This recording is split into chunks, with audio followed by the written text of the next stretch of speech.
1949 ग्रामीण भारत. राघव, एक समाधानी माणूस, रामगडच्या शांत गावात राहत होता. त्याच्या आजूबाजूला हिरवीगार शेत आणि उबदार मनाचे शेजारी. त्यांचे दिवस शेती, कथाकथन आणि हास्याने भरलेले होते. एका भयंकर रात्री शोकांतिका घडली. निर्दयी आणि श्रीमंत जमीनदार, सिंहबंधू, लोभ आणि द्वेषाने भरलेले, हातात मशाल घेऊन रामगडावर उतरले. विनाश आणि निराशा सोडून त्यांनी गावात आग लावली. राघवचे घर, मित्र आणि उपजीविका आगीच्या भक्षस्थानी जाताना पाहून त्याचे जग उद्ध्वस्त झाले. या गोंधळात त्याचे कुटुंब, त्याचा एकमेव सांत्वन त्याच्याकडून काढून घेण्यात आला.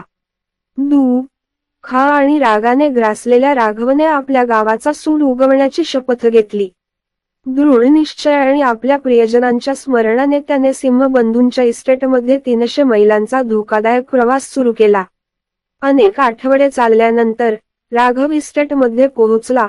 उंच भिंतींच्या मागे लपलेला आणि गुंडाळलेल्या माणसांनी पहारा दिला. निर्भयपणे तो रात्रीच्या आच्छादनाखाली घुसला. भयंकर आक्रोश करत राघवने आपला संताप इस्टेटवर काढला. त्याने खिडक्या फोडल्या, फर्निचर उलथून टाकले आणि सिंहांच्या मौल्यवान वस्तूंना आग लावली. राघवने त्यांचा सामना केल्याने सिंहबंधू घाबरले. तुम्ही माझ्याकडून सर्व काही घेतले, त्याने घोषित केले. आता मी तुझ्याकडून सर्व काही घेतो. जसजसा सूर्य उगवला, इस्टेटची पडझड झाली. राघव विजयी झाला. शेवटी त्याचे मन शांत झाले. रामगडला परतल्यावर राघवचे नायकाच्या रूपात स्वागत झाले. त्याच्या शौर्याने प्रेरित होऊन गावकऱ्यांनी आपले जीवन पुन्हा उभारण्यास सुरुवात केली.